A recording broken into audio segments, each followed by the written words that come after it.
আমাকে তাড়াতাড়ি 1 কেজি মাংস দিয়ে দে তো। এই তাড়াতাড়ি কর, একটু বৃষ্টি পড়ছে। নিখিল, তুই এসব কি করছিস? মুরগিতে ইঞ্জেকশন পুশ করছিস কেন? তুই মুরগিতে ওষুধ দিস? সম্রাট, তুই কি করছিস এমন সময়? চুপ চুপ কর, চুপ কর, বেশি কথা বলিস না। তার মানে আমি ঠিকই ধরেছি, তুই এরকম কিছুই করিস, তাই না? দেখ ভাই, তোকে আমি ভালো মাংস দিচ্ছি, এই মাংস খেতে হবে না, আর তোকে কোনো টাকাও দিতে হবে না। তবে তবে এসব কথা ওকে বলবি না। কেন বলবো না? নিশ্চয়ই বলবো। আমি যাচ্ছি মুখুজ্জে মশাইয়ের বাড়িতে। তার মানে তোর মাংস খেয়েই মানুষের শরীর খারাপ এত? হ্যাঁ, তুই শেষ পর্যন্ত ওষুধ মেশানো মাংস বিক্রি করছিস। দেখ ভাই, এসব জিনিস কাউকে বলিস না, আমার কিন্তু জেল হয়ে যেতে পারে। তোর কি লাগবে আমাকে বল? টাকা লাগবে নাকি অন্য কিছু লাগবে? তুই যা চাইবি আমি তাই দেবো। না না, আমার কিছু লাগবে না, কিন্তু তুই এটা ঠিক কাজ করছিস না। এই মাংস তুই খেলে তোর বাড়ির মানুষ অসুস্থ হয়ে গেলে কেমন হবে বলতো? বেশি কথা বলছিস না তো, তোরাও তো একই জিনিস খাচ্ছিস। বেশি কথা না বলে বল তোদের কি লাগবে বল। তুই আমাকে গরম দেখাচ্ছিস? হ্যাঁ, চোরের মায়ের আবার বড় গলা। তোকে তো আমি মজা দেখাবো। আমি তোর সাথে কোনোদিন হাত মেলাবো না। আরে তুই যা পারিস কর, আমি এবার ইঞ্জেকশন পুশ করা বন্ধ করে দেবো, তাহলে আর কেউ ধরতে পারবে না আমাদের। কি করবি করে নে না। ভুল কাজ করে তোর কোনো আফসোস হচ্ছে না? ছি ছি ছি ছি, আমার কেমন বন্ধু! এরকম মানুষ আমার বন্ধু হতে পারে না। তোর সাথে আমার সম্পর্ক আজকেই শেষ। কাকিমা, ও কাকিমা, তুমি ওঠো না গো। তুমি আমাদের ছেড়ে এভাবে চলে যেতে পারো না। এইমাত্র তো আমার সাথে এত ভালোভাবে কথা বলছিলে, তুমি আমাকে মেয়ে বলেছিলে, তুমি এভাবে আমাকে ছেড়ে চলে যাবে? কাকিমার কি হয়েছে গো গিন্নি? কাকিমা এমন করে শুয়ে আছে কেন? কাকিমা আর নেই গো। কাকিমা একটু আগে আমাদের ছেড়ে চলে গেছে। হঠাৎ কি হলো বুঝতেই পারলাম না। কি করে হলো কে এসব? জানো, কাকিমা আমাকে কত ভালোবাসতো। ছোটবেলা থেকে কাকিমার আদর পেয়ে আমি বড় হয়েছি, আর এই দিনটা এত তাড়াতাড়ি দেখতে হবে ভাবিনি গো। কি আর বলবো গো, তুমি ভোরবেলা কাজে বেরোলে, তারপরে কাকিমা আমায় ডাকলো, বললো পায়ে খুব যন্ত্রণা করছে। আমি বসে বসে পা টিপে দিচ্ছিলাম, তারপর হঠাৎ করে কাকিমার বুকে লাগতে শুরু করলো। হঠাৎই হার্ট অ্যাটাক হয়ে মারা গেল, কিছু করার সময়ও দিলেন না। এই রোগটা তো গোটা গ্রামে হচ্ছে, সব হচ্ছে ওই ভেজাল মাংসের জন্য। আমি ছাড়বো না নিখিলকে। কেন গো, নিখিল দাদা কি করেছে? আজকে মাংস কিনতে গিয়েছিলাম, সে সময় দেখি মুরগিতে ইঞ্জেকশন পুশ করছে। আমি দেখতে পেয়েছি বলে বলছে কিছু টাকা নিয়ে মুখ বন্ধ কর। আমার সাথে তুমুল ঝামেলা হলো।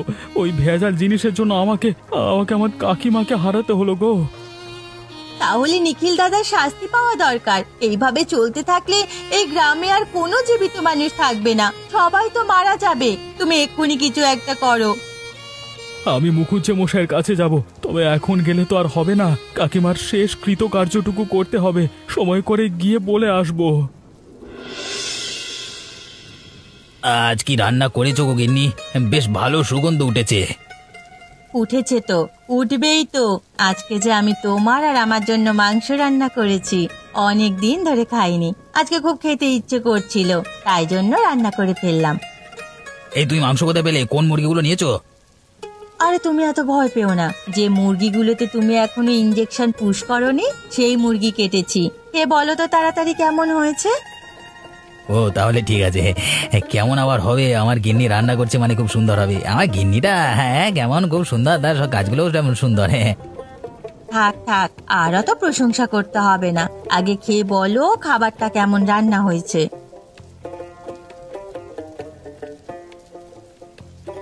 বলেছিলাম না আমার গিন্নি রান্না করলে খুব সুন্দর হবে।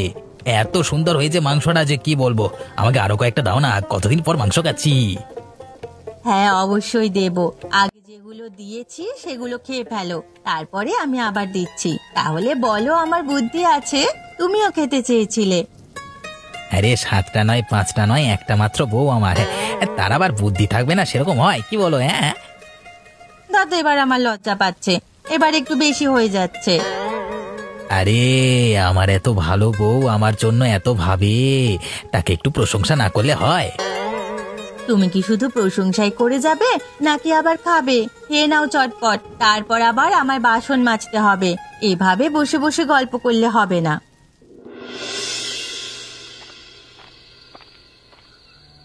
রফিকুল বাবু, তুমি আজকের দিনটা এখানেই থেকে যাও। বাইরে তো একটুক্ষণ ছাড়া ছাড়াই বৃষ্টি আসছে, এমন সময় বের হলে তুমি পুরো ভিজে যাবে। না না, থাকলে তো হবে না, ওদিকে যে অনেক কাজ পড়ে আছে, তাই একবেলা থেকে গেলাম। যাই বলেন আর নাই বলেন, আপনার চাটা খুব সুন্দর। সুন্দর তো হবেই, বিদেশ থেকে আনানো যে, এই চা আমাদের দেশে পাওয়া যায় না, অনেক টাকা খরচ করে বিদেশ থেকে আনতে হয়। তাহলে আমার ভাগ্য আছে বলতে হবে, এত দামি চা খাচ্ছি।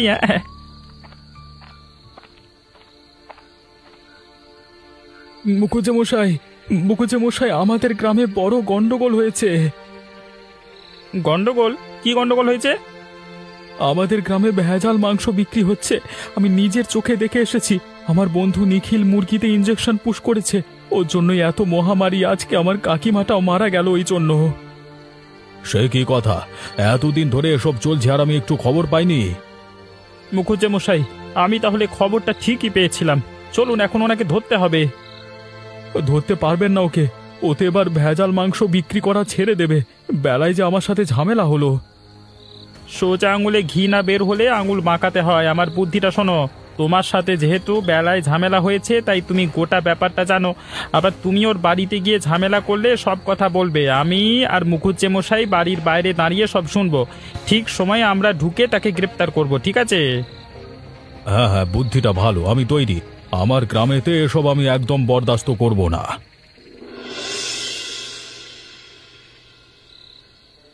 গিন্নি, কতদিন পর সুস্বাদু মাংসের পকোড়া খাচ্ছি। সত্যি তোমার হাতে জাদু আছে। আমি শুধু মাংসের ব্যবসা করব কেন, যদি একটা হোটেলও খুলি তাহলে অনেক ভিড় হবে। তোমার যা হাতের রান্না। তোমার এতই যখন ভালো হয়েছে, এই নাও আরো কটা ভেজেছি, এগুলো খেয়ে নাও। আবার যে কত মাস পরে মাংস হবে সেটাও তো জানি না।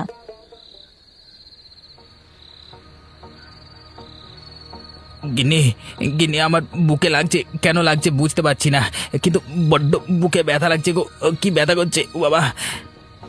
তোমার কি হলো হঠাৎ করে? এই তো ভালোভাবে বসে হাসি ঠাট্টা করছিলে। জানি না গো, শ্বাসকষ্ট হচ্ছে, বড্ড ব্যথা করছে, আর সহ্য করতে পারছি না আমি। হে উপরওয়ালা, এ আমার কি হলো? তুমি ওনাকে ঠিক করে দাও। কেন এমন হচ্ছে গো উপরওয়ালা?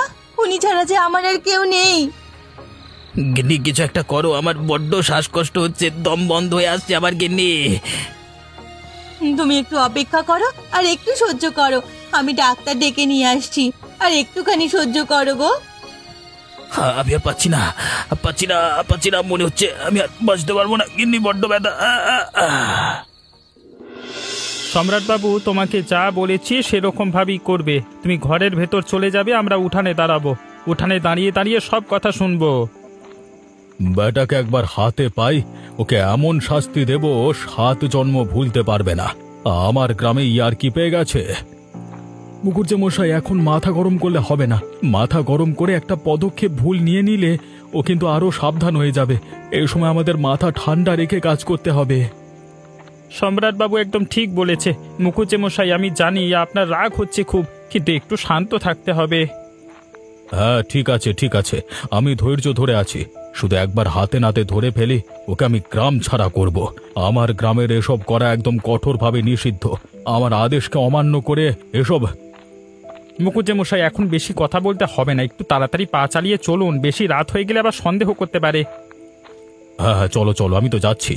সম্রাট, তুমি কাজটা করতে পারবে তো? তুমি আমাদের একমাত্র ভরসা। আমাদের গ্রামের ভালোর জন্য আমি সবকিছু করতে পারি, আপনি কোনো চিন্তা করবেন না। এই সম্রাট নিজের পরিবারের জন্য যতটা করবে, গ্রামের ভালোর জন্য ঠিক ততটাই করবে। এই গ্রামেই তো আমার পরিবার। গ্রামের প্রত্যেকটা মানুষ যদি তোমাদের মতো হতো, তাহলে আর কোনো সমস্যাই থাকতো না। মুখুজ্জে মশাই, হাতের 5টা আঙুল যেমন সমান হয় না, না তেমনি সব মানুষও সমান হয় না। তাই জন্যই তো আমাদের মতো পুলিশের দরকার এই সমাজে।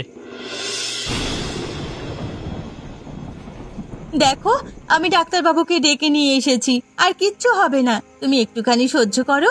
ডাক্তারবাবু, ওনার কি হয়েছে একটু দেখুন না। হঠাৎই ব্যথায় ছটফট করছে, বুকে লাগছে। আমি যে ব্যথায় আর সইতে পারছি না, কত কষ্ট হচ্ছে আমার, শ্বাস বন্ধ হয়ে আসছে। ওরে বাবা! আমি দেখছি কি হয়েছে। আপনারা একটু চুপ করে বসুন না, চিৎকার করছে। আমার স্বামী ঠিক হয়ে যাবে তো? হঠাৎ এমন কেমন হলো? ও, এই তো সেই একই মহামারী। এই ওষুধ আমার কাছে নেই। গ্রামের অনেক মানুষ এই রোগে আক্রমণে মারা গেছে। আমি কিছু করতে পারবো না বাবা। ডাক্তারবাবু, আপনি এরকম ভাবে হাল ছেড়ে দিলে আমি কোথায় যাব? মানুষটা যে এখনো জীবিত আছে, এভাবে আপনি হাল ছেড়ে দেবেন না। আমার আর কিছু করবার নেই। এই রোগের ওষুধ আমার কাছে নেই। ওপরওয়ালাকে স্মরণ করুন, ওনার কৃপায় যদি বেঁচে যান, কারণ আমি তো কিছু করতে পারবো না। ওগো ওগো, আবার কি হলো গো? হঠাৎ এমন মহামারী কেন দেখা দিল? গিন্নি, পাচ্ছি না, বড্ড ব্যথা গিন্নি। হয়তো আমার আর সুস্থ হওয়ার আশা নেই গিন্নি, তুমি ভালো থেকো। তোমার জন্য যা যা সম্পত্তি করে রেখেছি, সারাটা জীবন তোমার কিচ্ছু অসুবিধা হবে না। ওগো, তুমি এসব কি উল্টো পাল্টা কথা বলছো? তুমি আমাকে ছেড়ে কোথাও যাবে না, কোথাও যাবে না। একদম উল্টো পাল্টা কথা বলো না। তুমি চলে গেলে আমি কোথায় যাব? আমার যা অবস্থা, এরপর মিথ্যে আশ্বাস দিয়ে কি হবে? আমি তো নিজেই বুঝতে পারছি আমি আর বাঁচতে পারবো না। আর হয়তো কয়েক ঘন্টা অপেক্ষা করবে, তারপর তুমি আমি একবারে আলাদা।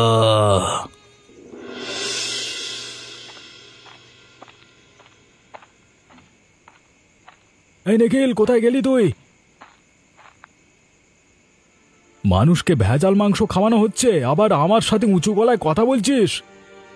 দাদা, তোমার কাছে আমি হাত জোর করে ভিক্ষে করছি। এখন ওনাকে কিছু বলো না। উনি এখন বাঁচবেন কি মরবেন তার কোনো ঠিক ঠিকানা নেই।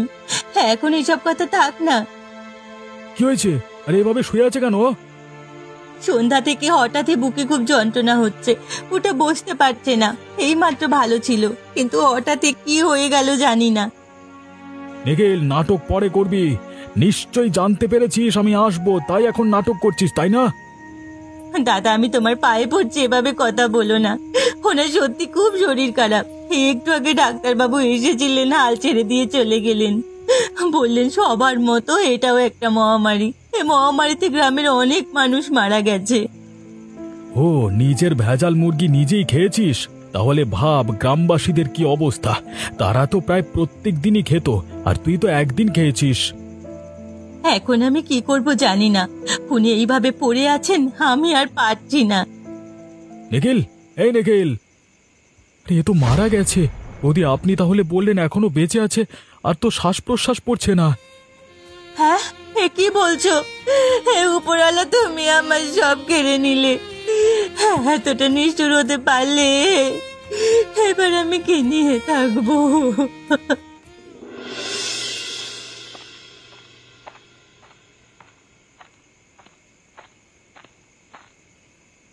ঠিক হয়েছে, বেটা মরেছে। গ্রামের মানুষকে ভেজাল খাইয়ে মারছিল, এবার নিজে ভেজাল খেয়ে মরবে। মরুক। উগোজে মশাই, এসব কথা এখন থাক। যত খারাপ কাজই করুক, মানুষটা যে মারা গেল। তোমার বড্ড গায়ে লাগছে বলছি বলে, তাই না? আমি তো বলবোই। আমি কোনো একজনের কথা ভাবি না, আমি গোটা গ্রামের কথা ভাবি। গ্রামকে নিয়ে যে ছিনিমিনি খেলবে তার ক্ষতিতে আমি হাসবই। কি আর বলবো আমি? মুখার্জি মশাই ঠিকই বলেছেন। উনি এত খারাপ কাজ করেছেন, তোমার খারাপ হলে মানুষজন তো আসবেই। কি হলো তাহলে এত পরিকল্পনা করে? আমরা তো পরিকল্পনা করেই গেলাম ধরবো বলে, ধরে নিয়ে চলে গেলেন তো স্বয়ং ওপরওয়ালা। মুখার্জি মশাই, এই ওষুধের কারণেই সকলের এত মহামারী। কিন্তু এবার সমস্ত কিছু শেষ, আর নতুন করে এসব হবে না।